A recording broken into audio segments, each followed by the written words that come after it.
السلام علیکم۔ Be with me 306 میں خوش آمدید۔ ادی یہاں پہنچ کر خاموش ہو گیا اور ہنوز عاصم کی طرف دیکھنے لگا۔ عاصم نے کہا، سمیرہ نے اس کے بعد اپنے والدین کو نہیں دیکھا؟ ادی نے جواب دیا، نہیں۔ 3 سال کے بعد عکاس کے میلے میں اس کے خاندان کے چند آدمی ملے تھے۔ ان کی زبانی مجھے معلوم ہوا کہ حارث اسی سال ایک لڑائی میں قتل ہو گیا اور چند ماہ بعد اس کی بیوی بھی وفات پا گئی۔ سمیرہ کو معلوم ہے کہ وہ آپ کی بیٹی نہیں؟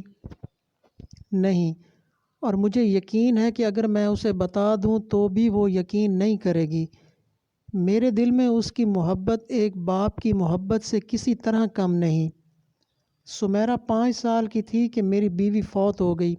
اس نے مرتے وقت مجھ سے وعدہ لیا تھا کہ میں سمیرہ کو کوئی تکلیف نہیں ہونے دوں گا۔ آج سمیرہ کے آنسو میرے لیے ناقابل برداشت تھے، اور یہی وجہ تھی کہ میں نے تمہیں یہ قصہ سنانا ضروری سمجھا۔ اب تمہیں اپنے اور اس کے مستقبل کا فیصلہ کرتے وقت یہ نہیں سوچنا چاہیے کہ وہ تمہارے دشمن کی بیٹی ہے، جبکہ یہ سوچنا چاہیے کہ وہ ایک یتیم اور بے بس لڑکی ہے، اور تم اس کا دل توڑ کر میرے خاندان کی عزت اور وقار میں کوئی اضافہ نہیں کر سکو گے۔ آج جب میں اس کی سسکیاں سن رہا تھا تو مجھے وہ وقت یاد آ رہا تھا جب حارث اسے زندہ دفن کرنے کے لیے گڑھا کھود رہا تھا اور وہ قریب بلک رہی تھی، اور میری انسانیت نے مجھے مجبور کر دیا تھا کہ میں اسے حارث سے چھین لوں۔ آج میری انسانیت کا تقاضا یہ ہے کہ اسے تمہارے حوالے کر دوں، اور یہ نہ سوچوں کہ میرے دوست اور دشمن کیا کہیں گے۔ حارث کے نزدیک ایک بیٹی کا باپ کہلانا بے غیرتی اور بے عزتی کے مترادف تھا، اس لیے وہ سمیرہ کو زندہ دفن کرنا چاہتا تھا۔ لیکن جب میں نے اس کے دل میں پدرانہ شفقت کے ایک دبے ہوئے شعور کو بیدار کیا تو اس نے اپنے سابقہ عقیدے سے انحراف کر کے سمیرہ کو میرے حوالے کر دیا، اور اب تمہارے طرز عمل نے میرے سابقہ عقیدے بدل دیے ہیں۔ جب تک تم نے عمیر کی جان نہیں بچائی تھی، میں یہی سمجھتا تھا کہ تمہارے قبیلے کے ساتھ لڑنا میری زندگی کی سب سے بڑی راحت ہے۔ تم نے میرے دل میں ایک ایسے احساس کو بیدار کیا جو برسوں سے مر چکا تھا۔ تم نے مجھ سے انتقام لینے اور دشمن کا خون بہانے کی لذت چھین لی ہے، لیکن مجھے اس کا افسوس نہیں۔ عاصم، تمہیں میری وجہ سے سمیرہ سے منہ پھیر کر بھاگنے کی ضرورت نہیں۔ میں آج اور اسی وقت سمیرہ کو تمہارے حوالے کرنے کے لیے تیار ہوں۔ عاصم کی آنکھوں میں آنسو چھلک رہے تھے، تشکر اور احسان مندی کے آنسو۔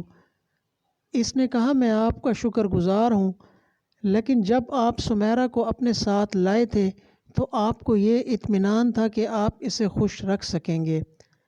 آپ کو اس بات کی تسلی تھی کہ آپ کے گھر میں اسے کوئی نفرت یا حقارت سے نہیں دیکھے گا، لیکن میرا معاملہ اس سے مختلف ہے۔ میں اسے آلام و مصائب کے سوا کچھ نہیں دے سکتا۔ ادی نے کہا، ایک اچھائی دوسری اچھائیوں کے لیے راستہ کھول سکتی ہے۔ تم نے ایک اچھی ابتدا کی تھی، اور اس کا نتیجہ یہ ہے کہ اب یثرب کی فضا پرامن ہے۔ ہو سکتا ہے اور تھوڑے دنوں میں یہاں کے حالات بدل جائیں، اس لیے تمہیں یہاں سے جانے کی ضرورت نہیں۔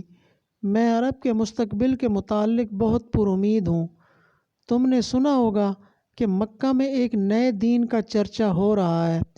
اس دین کا بانی لوگوں کو اخوت و مساوات کا درس دے رہا ہے، اور جو لوگ اس پر ایمان لاتے ہیں وہ نسلوں اور قبیلوں کی حدود پھلانگ کر آپس میں دوست اور بھائی بن جاتے ہیں۔ میں نے سنا ہے ان میں غلام اور آقا کا امتیاز بھی مٹ جاتا ہے۔ قبیلہ قریش کے چند انتہائی معزز لوگ مکہ کے نبی کی صداقت پر ایمان لا چکے ہیں۔ ہو سکتا ہے کہ اس نئے دین کی بدولت پورے عرب کی ذہنی کایا پلٹ جائے اور ہمارے پرانے طور طریقے بدل جائیں۔ اگر حجاز میں اس دین کے قدم جم گئے تو یثرب بہت جلد اس سے متاثر ہوگا۔ ہمیں اندھیری رات میں بھٹکنے کی بجائے اپنے گھر بیٹھ کر صبح کا انتظار کرنا چاہیے۔ عاصم نے کہا میں بھی کچھ عرصے سے اس دین کے متعلق سن رہا ہوں، لیکن مجھے امید نہیں کہ اہل عرب کی جبلت بدل جائے۔ لوٹ مار اور قتل و غارت ان کی سرشت میں ہے۔ جس دن انہیں اس بات کا احساس ہو گیا کہ ان کی قبائلی عصبیتیں مٹ رہی ہیں اور وہ اس دین کے حامیوں کے خلاف تلواریں سونت کر میدان میں آ جائیں گے۔ یہاں خاندانوں اور قبیلوں کو ایک دوسرے کے خلاف بھڑکایا جا سکتا ہے، متحد نہیں کیا جا سکتا۔ عمیر سے ہمدردی کرنا میرا اضطراری فعل تھا، لیکن میرے قبیلے کے لوگ یہاں تک کہ میرے قریبی رشتہ دار بھی اسے برداشت نہ کر سکے۔ پھر آپ یہ کیسے سوچ سکتے ہیں کہ قبائل عرب کے درمیان جو آگ صدیوں سے سلگ رہی ہے وہ اس دین کی بدولت بجھ جائے گی؟ میں نے تو یہ سنا ہے کہ قریش نے اس دین کے حامیوں کا مکہ کی فضا میں سانس لینا بھی مشکل کر دیا ہے۔ بہرحال اگر آپ کی یہ خواہش ہے کہ میں یہاں سے نہ جاؤں تو میں آپ کا حکم ماننے کو تیار ہوں۔ عدی نے کہا تم مجھے کچھ دن سوچنے کا موقع دو، ممکن ہے میں تمہاری مشکلات کا کوئی حل نکال سکوں۔ اگر میں نے دیکھا کہ تمہارا گھر میں رہنا ناممکن ہے تو عرب ایک وسیع ملک ہے، ممکن ہے میں تم دونوں کے لیے گوشہ عافیت تلاش کر سکوں۔ اب تم جا کر آرام کرو اور آئندہ جب چاہو سیدھے راستے میرے گھر آ سکتے ہو۔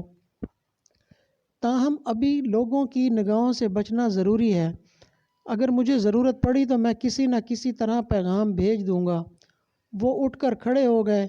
عدی نے اپنا ہاتھ بڑھایا اور عاصم گرم جوشی سے مصافحہ کر کے وہاں سے چل دیا۔ عدی آہستہ آہستہ قدم اٹھاتا اپنے گھر کی طرف روانہ ہوا۔ سمیرہ صحن کے دروازے سے لگی کھڑی تھی، لیکن عدی کو دیکھ کر اس نے بھاگنے کی بجائے بے اختیار رونا شروع کر دیا۔ عدی نے اس کے سر پر ہاتھ رکھتے ہوئے کہا، سمیرہ چلو، اب تمہیں رونے کی ضرورت نہیں۔